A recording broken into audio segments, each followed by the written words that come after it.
Pertama sekali saya nak ucapkan selamat hari raya kepada semua. So saya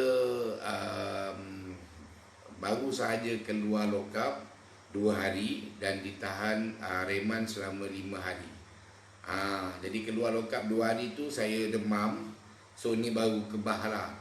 Jadi tujuan saya buat video ini adalah saya nak terangkan perkara sebenar dan saya nak menyangkal dakwaan-dakwaan yang banyak cerita bukanlah tentang saya cakap saya ni scammer lah, saya ni mastermind lah, saya tak berubah lah, saya menipu duit vendor lah dan sebagainya.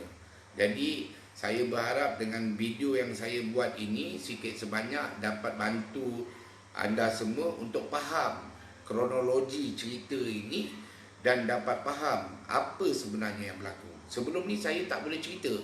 Sebab apa tak boleh cerita? Sebab saya hanyalah pekerja. Jadi saya kena hormat polisi syarikat. Dalam masa sama saya dah ada 2 orang yang lebih tinggi daripada saya daripada segi carta organisasi dan jawatan, iaitu CEO syarikat Alif Hakim dan GM syarikat. So bila dah jadi kes mahkamah, dah jadi kes polis, bolehlah saya bercerita. Saya bukanlah tuan punya Huri Ekfest, bukan. Dan saya bukanlah board of director atau tuan punya syarikat, bukan. Saya hanyalah pekerja saja. Jadi bila cakap macam tu bermakna akaun syarikat saya tak boleh masuk. Saya tak terlibat dalam urusan akaun syarikat. Sebab semua orang, semua vendor, semua transaksi, semua dibayar kepada akaun syarikat.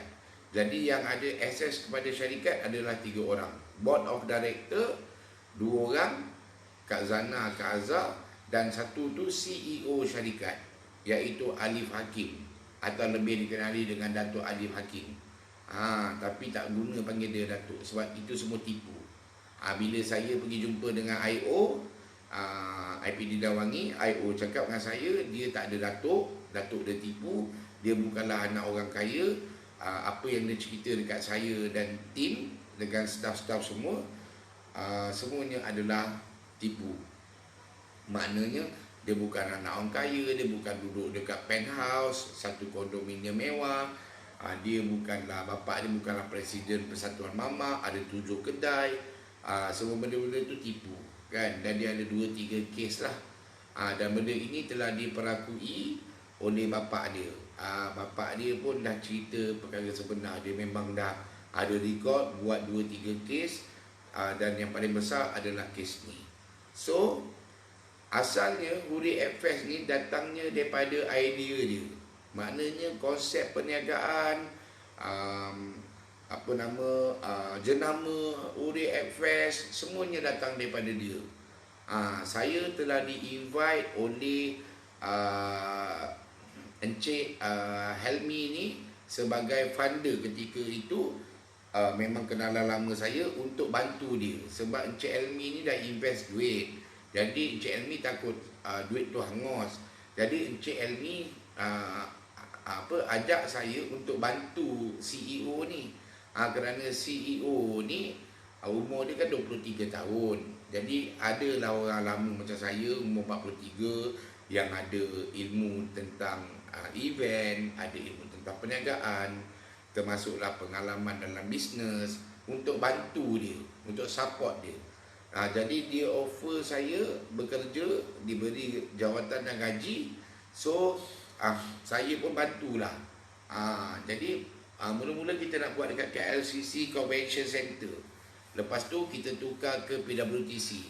Jadi bila kita buat dekat PWTC ni, tugas saya sebagai Sales Marketing Director ni adalah untuk menjadikan event ini menarik. Maknanya siapa yang jemput datang, artis mana, macam mana susun atur floor plan, macam mana nak buat marketing dan sebagainya. Tetapi duit syarikat bukanlah di bawah saya. Duit syarikat dia ada seorang saja yang boleh bagi arahan, iaitu CEO kepada finance. Jadi finance ni adalah Kak Azhar dan Sana, board of director Tenview tadi. So itulah sebenarnya yang terjadi. So saya sangkal segala dakwaan, saya membantah sekeras-kerasnya cerita bahawa saya lah mastermind behind the scene untuk Huri Fest ni. Bukan. Saya memang buat kerja, saya lead bahagian sales and marketing, tetapi GM lead management, CEO lead bahagian account. Jadi saya dah nasihatkan beliau, kalau kita tak boleh buat, kita postpone, kita tunda tarikh baru. Tetapi beliau degil, beliau nak juga buat. So beliau buatlah benda tu.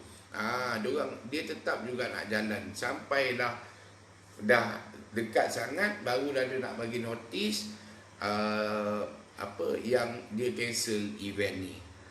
Jadi kalau siapa yang mengenali Alif Hakim ni, korang akan tahu macam mana confidence level dia tinggi, macam mana dia punya keyakinan, dan dia punya kepoyoan.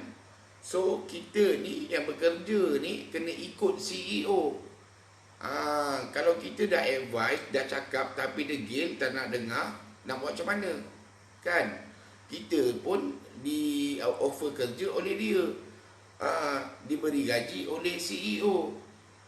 So bila dia ada problem, bila dia dah kena henyak dengan vendor, dah kena henyak dengan NGO, dah kena henyak dengan pihak polis, dia boleh cakap, saya lah behind the scene, saya lah mastermind. Dia pergi cerita dekat depan vendor, dia pergi cerita dekat polis. So benda itulah yang telah berlaku dekat saya, di mana saya ni selebriti dan ada rekod nama buruk dulu. So orang pun percayalah. Orang cakap Boy Iman buat perangai balik, kan? Jadi itulah yang terjadi kepada diri saya. So saya harap dengan penjelasan dalam video ini dapat terangkan perkara sebenar, dapatlah membersihkan nama saya. Dan hari ini saya buat video ni tanpa saya tunjuk apa-apa bukti. Maknanya saya tak tunjuk dokumen, saya tak tunjuk saya tak tunjuk saksi, kerana semua tak ada dengan saya. Saya baru kebah daripada demam, tapi saya tak nak ambil masa lama. Saya buat juga video ni, lagi lama kita buat, lagi orang fikir pun bukan, kan? So saya buat dulu video ni untuk orang faham. Nanti next video saya akan tunjukkan bukti, sebab semua benda ada dokumen, semua benda ada hitam putih, black and white, dan semua benda ada saksi. Dan semua benda ini telah saya cerita kepada pihak polis. So saya berharap agar anda semua jelas dan faham tentang apa yang berlaku. Sebab itulah saya cakap, doakan saya teraniaya masa di mahkamah. Inilah maksud saya. Saya minta semua pihak untuk sebarkan video ini, terangkan pada bantu saya untuk terangkan perkara sebenar. Kalau nak percaya, tak nak percaya, terpulang, tapi ini adalah perkara yang sebenar. So saya akan susuli dengan tindakan undang-undang. Macam dia sebut behind the scene, saya akan saman dia. Dan saya juga akan tunjukkan bukti, saksi, termasuklah saya akan buat sumpah laknat di masjid. Andai kata saya menipu ataupun apa yang saya cakap ini adalah tidak benar, saya bersedia untuk menerima segala kifarah ataupun hukuman yang Allah bagi kat saya. Saya juga berharap agar korang tahu, korang tak dengar one side, dengar daripada side saya, dengar daripada side sana, dan dalam masa sama korang nilailah sendiri.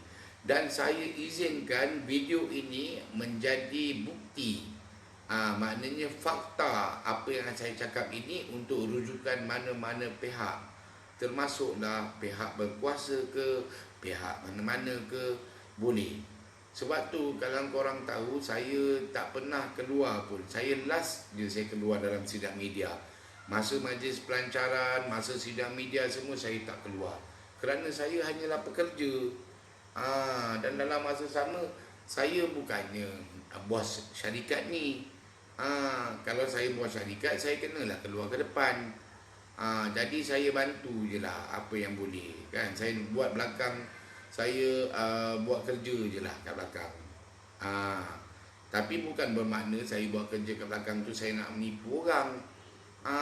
Saya sendiri pun ditipu, saya sendiri pun merasa tertipu dan merasa sedih dengan apa yang berlaku.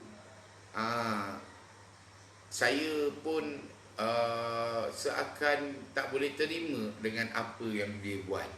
Sepatutnya kalau dia nak batalkan awal-awal dia terima nasihat saya. Bukanlah last minute baru nak batal. Orang dah beli stok, orang dah check in hotel, orang dah datang daripada Kedah, daripada Kelantan kan. Jadi orang dah datang daripada luar KL lah kan. Jadi bila buat macam tu, memanglah orang rasa sedih, orang rasa tak boleh terima, orang marah. So saya cabar kepada Alif Hakim ataupun CEO, kalau apa yang saya cakap ini tidak benar, samanlah saya kan. Tapi kalau saya cakap ini benar, mengaku je lah. Tak payahlah pusing-pusing cerita, spin-spin cerita kan. Mentang-mentang lah aku ni artis, aku ni ada konon-kononnya rekod scam lah apalah. So gunakan kesempatan itu untuk melepaskan diri yang dalam kesempitan itu. Jadilah CEO yang bertanggungjawab. Kalau salah, mengaku salah kan, minta maaf, betulkan salah. Awak tu muda lagi, baru 23 tahun.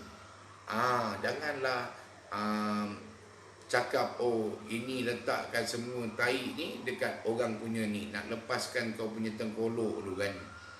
Nak lepaskan kau punya beban tu, kau letak tai yang kau buat ni pada orang lain.